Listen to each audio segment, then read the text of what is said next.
बिस्मिल्लाहिर्रहमानिर्रहीम। 10th class mathematics Sindh board में एक बार फिर आपको वेलकम करते हैं। मेरा नाम है मुदब्बिर आलम और आप देख रहे हैं मुदब्बिर आलम एकेडमी। आज की वीडियो में, आज के लेक्चर में हम एक्सरसाइज 17.2 क्वेश्चन नंबर 5 को कंप्लीट करेंगे। ये इस एक्सरसाइज का लास्ट क्वेश्चन है, इसके बाद हम अगली एक्सरसाइज पर चले जाएंगे। तो स्टार्ट करते हैं बगैर वक्त को ज़ाया किए। सबसे पहले हमें यहाँ पे क्वेश्चन नंबर 5 दिया हुआ है। क्या लिखा हुआ है कि if A is equal to set of all 2n's। अब यहाँ पे आपके सामने एक नई चीज़ कह सकते हैं, इसको है वही पुरानी लेकिन थोड़ा सा आप कह लेंगे अलग है। क्या लिखा हुआ है? सेट बिल्डर फॉर्म में आपको एक सेट दिया हुआ है 2n, इसके एलिमेंट्स है सारे। मैंने आपको जब सेट बिल्डर फॉर्म सिखाई थी पिछली कुछ वीडियोस में, तो वहाँ मैंने बताया था कि जी शुरू में लिखा होता है, ये होता है कि सेट के अंदर एलिमेंट्स कौन से हैं। तो यहाँ हमें बताया हुआ है कि सारे क्या हैं, 2n हैं, यानी कि n जो भी है उसको मल्टीप्लाई जब 2 से करेंगे तो एलिमेंट आएगा। यानी कि अगर n 3 है तो जितने भी जो 2 हैं वो किससे मल्टीप्लाई होंगे? 3 से। यानी कि सेट के अंदर एलिमेंट कौन सा हो जाएगा? सिर्फ 6। 2 3 आर 6। लेकिन हमें यहाँ क्या कहा गया है कि n जो है वो बिलोंग करेगा नेचुरल नंबर से, यानी कि n 1 भी होगा, n 2 भी होगा, n 3 भी होगा और इसी तरह से अप टू सो ऑन चलते जाएंगे। n जो है वहाँ पे एक नेचुरल नंबर है और आपकी जो सेट के अंदर एलिमेंट्स हैं वो सारे क्या हैं? 2n हैं। ऐसा नहीं है कि 1 2 3 4 इस तरह चलेगा, आपके एलिमेंट्स इस तरह नहीं चलेंगे, आपके एलिमेंट्स चलेंगे n के हिसाब से। यानी कि n अगर नेचुरल नंबर है तो आपका जो एलिमेंट है वो 2n, यानी कि नेचुरल नंबर का डबल। इसी तरह से b सेट में 3n है और c सेट में 4n है। इसको अगर मैं सिंपल कर दूं बिल्कुल, तो यहाँ पे आपके सामने एक बात हो रही है 2 के मल्टीपल्स की, यहाँ पे बात हो रही है 3 के मल्टीपल्स की, यहाँ पे बात हो रही है 4 के मल्टीपल्स की। इसको मजीद आसान अगर मैं कर दूं, n जो है वो आपका क्या है? नेचुरल नंबर है, यानी कि नेचुरल नंबर का सेट कौन सा है? नेचुरल नंबर आपके होते हैं 1 2 3 4 और ये अप टू सो ऑन चलता रहता है। अब अगर कहा जाए कि n जो है वो बिलोंग कर रहा है नेचुरल नंबर से, यानी कि n 1 भी होगा, ठीक है, n 1 होगा, n 2 भी होगा और n 3 भी होगा और इसी तरह से n चलता रहेगा अप टू सो ऑन। अगर यहाँ कहा जाए n 1 है तो 2n क्या हो जाएगा? जो 2n है वो हमारा हो जाएगा 2 इंटू 1 इक्वल्स 2। ठीक है, इसी तरह से अगर n की जगह हम जब 2 ले रहे हैं तो हमारे सामने क्या आ जाएगा? 2 2 आर 4। और इसी तरह से जब हम n को 3 ले रहे हैं, ठीक है, n को जब हम 3 लेंगे तो हमारे सामने क्या आ जाएगा? 6। इस तरह से ये जो है वो चलते रहेंगे। यहाँ पे मैं इसको काट दूं तो यहाँ पे क्या होगा? 2 आएगा, फिर 4 आएगा, फिर 6 आएगा। यानी जब भी हम n को क्या ले रहे हैं, 1 फिर 2 फिर 3, लेकिन मल्टीप्लाई हमेशा उसको किससे करवा रहे हैं? 2 से, क्योंकि हमारे जो एलिमेंट्स है वो सारे क्या हैं? 2n है। इसी तरह 3n में क्या होगा? 3 से मल्टीप्लाई होगा। तो बेसिक क्या हमें समझ में आया कि सारे बात हो रही मल्टीपल्स की, यानी कि अगर n नेचुरल है तो n के साथ जो भी नंबर होगा उसका टेबल चलता रहेगा एक तरह से। तो यहाँ पे आपके पास 2 आएगा, 4 आएगा, 6 आएगा, 8 आएगा, फिर 10 आएगा। और जब हम 3n को लेकर चलेंगे, जो हमारा फंक्शन आप कह सकते हैं कि हमारा जो फंक्शन होता है, फंक्शन अभी आप लोगों ने पढ़े नहीं होंगे, और अगर पढ़े भी हैं तो उनको एज अ फंक्शन नहीं पढ़ा अभी तक आपने, तो शायद उस तरह से पता भी ना चले। अब फार्मूला आप कह लें, जैसे फार्मूला हमारा क्या है? 2n है, तो n जब भी होगा उसको हमेशा किससे मल्टीप्लाई किया जाएगा? 2 से। इसी तरह से n को इधर मल्टीप्लाई हमेशा किससे किया जाएगा? b सेट में 3 से। और इसी तरह से c सेट में 4 से मल्टीप्लाई किया जाएगा। तो अगर हम इसको सेट बिल्डर फॉर्म से टेबुलर फॉर्म में भी मैं चेंज कर दूं जल्दी से, अभी मेरे ख्याल में समझ आ गया और हम बात क्या कर रहे हैं, कि एलिमेंट्स जो होते हैं वो आपके यहाँ लिखे होते हैं, जबकि एलिमेंट्स के अंदर जो वेरिएबल अगर आपका है तो वेरिएबल को आगे डिफाइन किया जाता है, डिस्क्राइब किया जाता है। तो आगे आपको कहा जा रहा है नेचुरल नंबर है और एलिमेंट सारे 2n है, यानी कि नेचुरल नंबर का डबल, इसी तरह नेचुरल नंबर का ट्रिपल, इसी तरह नेचुरल नंबर का 4 टाइम्स। तो ये अब हम करने वाले हैं। ए सेट हमारा क्या हो जाएगा? मैंने पहले भी बताया था, अगर हमें बार बार कोई चीज़ करनी पड़े तो हम पहले उसको एक दफ़ा कर लेते हैं, नहीं टेबुलर फॉर्म में एक बार ही चेंज कर लें, ताकि जितनी दफ़ा भी हमें सॉल्व करना हो हमें पता हो कि टेबुलर फॉर्म में हमारे पास एलिमेंट्स कौन कौन से हैं। तो ए सेट तो हमारा सारा 2n का है, n जो वो नेचुरल नंबर है, तो सबसे पहले तो 2 आ जाएगा हमारे सेट में, फिर हमारे सेट में 4 आ जाएगा, फिर 6 आ जाएगा और अप टू सो ऑन चलते रहेंगे।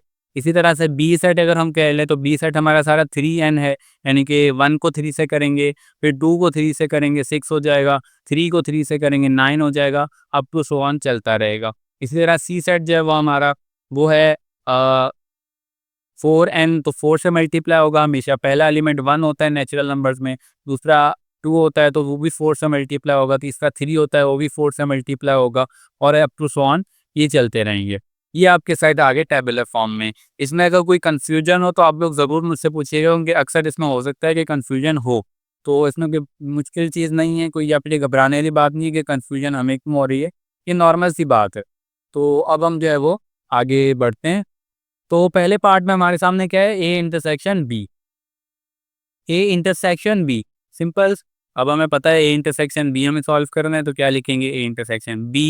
ए के एलिमेंट्स कौन से हैं, 2 4 6 अप टू सो ऑन। और इंटरसेक्ट अगर करवाएंगे बी के एलिमेंट से तो हमारे सामने क्या आएगा, 3 6 9 और अप टू सो ऑन। अब यहाँ पे हमें क्या करवा रहे हैं, इंटरसेक्ट करवा रहे हैं। तो इंटरसेक्ट करते हुए हमें एक चीज़ ध्यान में रखनी है। ये चीज़ आपने, क्योंकि छोटे टेबल है कोई मुश्किल नहीं होगी, 2 और 3 का ही टेबल है, तो इस चीज़ को आप एक दफ़ा सोचें कि 2 के टेबल में सबसे पहले ऐसा कौन सा नंबर है जो 3 के टेबल में भी आ रहा है, क्योंकि इंटरसेक्ट में तो हम सेम लिखते हैं ना। तो इंटरसेक्शन में जो हम सेम लिख रहे हैं, तो अब हमें पता होना चाहिए कि 2 के टेबल में सबसे पहले क्या आ रहा है, एक 6 आ रहा है जो कि 3 के टेबल में भी आ रहा है, यानी कि 2 के टेबल में भी 6 आ रहा है, 3 के टेबल में भी 6 आ रहा है। इसी तरह अगर हम आगे चलेंगे तो 2 के टेबल में 8 आएगा, 10 आएगा और 12 आएगा, जो कि 3 के टेबल में भी 12 आएगा, यानी कि पहले क्या आया था, 6, फिर आया 12। और इस तरह जब आप चलते रहेंगे, अपने एक दफ़ा दिमाग में सोचें या कहीं लिख कर उसको देखें कि सबसे पहले तो 6 आएगा, उसके बाद 12 दोनों में सेम आएगा, उसके बाद 18 दोनों में सेम आएगा, उसके बाद 24 दोनों में सेम आएगा। तो ये जो सेम आ रहा है, ये जो पैटर्न फॉलो हो रहा है, अगर मैं इसको सिंपल यहाँ लिखने की कोशिश करूँ तो सबसे पहले क्या सेम आ रहा है, 6, उसके बाद क्या सेम आएगा 12, उसके बाद क्या सेम आएगा 18, उसके बाद क्या सेम आएगा 24, उसके बाद सेम आएगा 30, और इस तरह से चलता रहेगा। अब आपको यहाँ एक चीज़ दिख रही होगी कि ये एक टेबल बन गया, आप कह लें। कौन सा टेबल बना है, 6 का टेबल बना है, 6 12 18 24 30 36 42 48 54 और 60, और फिर अप टू सो ऑन चलते रहेंगे। तो यहाँ आपको अ, समझ में आ गया होगा कि हमने जब इंटरसेक्ट किया है तो क्या आया है, एक नया सेट आया है, और वो सेट कौन सा है, 6 के मल्टीपल्स का सेट है। तो अगर हम इसको सेट बिल्डर फॉर्म में दोबारा से लिखना चाहें तो सिंपल वही लिखेंगे। अब की बार हमें 2n और 3n दिया हुआ था सेट में, और अब इस इंटरसेक्ट करने पे क्या मिल जाएगा, 6n मिल जाएगा। ठीक है, अगर इसको हम चाहें तो टेबुलर फॉर्म में दोबारा चेंज कर सकते हैं, नहीं तो इतना आंसर भी काफ़ी है। ठीक है, अगर क्योंकि हमें इसे टेबुलर फॉर्म में ना चेंज करने का कहा हुआ है, ना ही हमें मना किया हुआ है, तो जब हमें बाउंड नहीं किया हुआ तो हम अपनी मर्ज़ी से कुछ भी कर सकते हैं। अब हम इसके सेकंड पार्ट की तरफ बढ़ते हैं। सेकंड पार्ट में हमें क्या करना है, ए यूनियन सी करना है। सो सेकंड पार्ट में ए यूनियन सी है। क्या लिखा हुआ है, ए यूनियन सी। अभी ए के एलिमेंट्स कौन कौन से हैं हमारे, और 2 4 6 और ये up to so on. Union C, C हमारा जो सेट्स हैं वो कौन से हैं, 4 8 12 और ये अप टू सो ऑन। अच्छा, अब यहाँ पे आपको एक चीज़ दिख रही है कि 2 की टेबल है, 4 का टेबल है, और हमें करना है यूनियन। अब यूनियन में हम क्या करते हैं, सारे एलिमेंट्स लिखते हैं।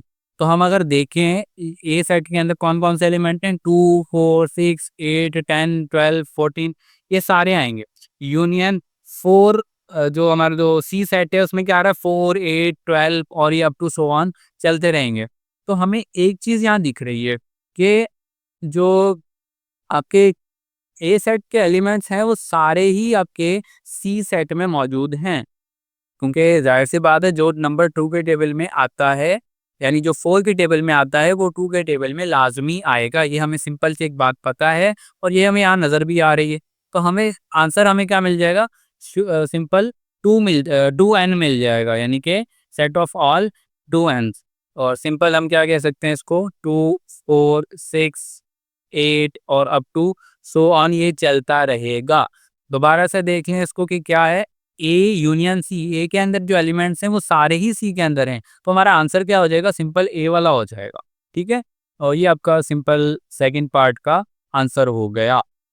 नेक्स्ट अब हम करने वाले हैं इसका लास्ट पार्ट, लास्ट क्वेश्चन का, और फिर हमारी एक्सरसाइज आज की, जब आज का लेक्चर भी कंप्लीट हो जाएगा इसके बाद। सो लास्ट हमारा जो पार्ट है वो क्या है, बी इंटरसेक्शन सी। इसका जल्दी से अगर हम सॉल्यूशन कर लें, क्या लिखा हुआ है, बी इंटरसेक्शन सी। बी के एलिमेंट्स हमारे पास क्या है, 3, 6, 9 और अप टू सो ऑन। और इंटरसेक्ट हमें करवाना है इसको सी से, जिसके एलिमेंट्स हैं 4, 8, 12 और अप टू सो ऑन। अब यहाँ पे हमारे सामने क्या दिख रहा है हमें, यहाँ पे सबसे पहले एक एलिमेंट आएगा 12, जो कि दोनों में सेम होगा। 3, 6, 9 और 9 के बाद 12, यहाँ भी 12 है तो सेम है, वो लिख दिया। सेम क्यों लिख रहे हैं ये हम बार बार मेरे ख्याल में बताने की ज़रूरत नहीं है, इंटरसेक्शन में हम सेम ही लिखते हैं। 12 आ गया, उसके बाद फिर हमारे सामने क्या आएगा, अगर हम चलते रहेंगे तो 24 दोनों में सेम आएगा, ठीक है। उसके बाद हम अगर चलते रहेंगे तो 36 दोनों में सेम आएगा, और उसके बाद हम चलते रहेंगे तो 48 दोनों में सेम आएगा, और इस तरह से ये चलता रहेगा। और यहाँ हमें नज़र आ रहा है एक पैटर्न बनता हुआ, 12, 24, 36, 48, यानी हर बार 12 का जो है वो इंक्रीज़ हो रहा है। 12 का इंक्रीज़ होने का मतलब है कि ये 12 का टेबल चल रहा है, और ये हमारा आंसर हो जाएगा। इसको अगर सेट बिल्डर फॉर्म में लिखना चाहें तो लिख सकते हैं, बल्कि मैं इसको लिख भी देता हूँ ताकि हम पता भी हो कि हम किस तरह लिखते हैं।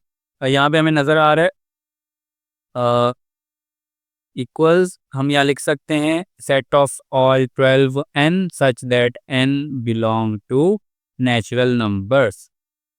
ठीक है, सिंपल वही चीज़ है। जब भी आपको मल्टीपल्स वाला सेट को सेट बिल्डर फॉर्म में लिखना है तो यहाँ सिंपल आप इस तरह कर सकते हैं, इसको याद भी कर सकते हैं डायरेक्ट, बाकी याद करने की इसको ज़रूरत नहीं है, अगर समझ में आ जाए तो। होपफुली सारा क्लियर होगा। एक्सरसाइज 17.2 क्वेश्चन नंबर 5 आज हमने कंप्लीट किया, और इसी के साथ हमारे एक्सरसाइज 17.2 कंप्लीट हुई है, और साथ ही हमारा लेक्चर का एंड होता है। होपफुली सारी चीज़ें क्लियर होंगी। अब तक के लिए इतना ही, अपना ख्याल रखिएगा। फ़ी अमान अल्लाह।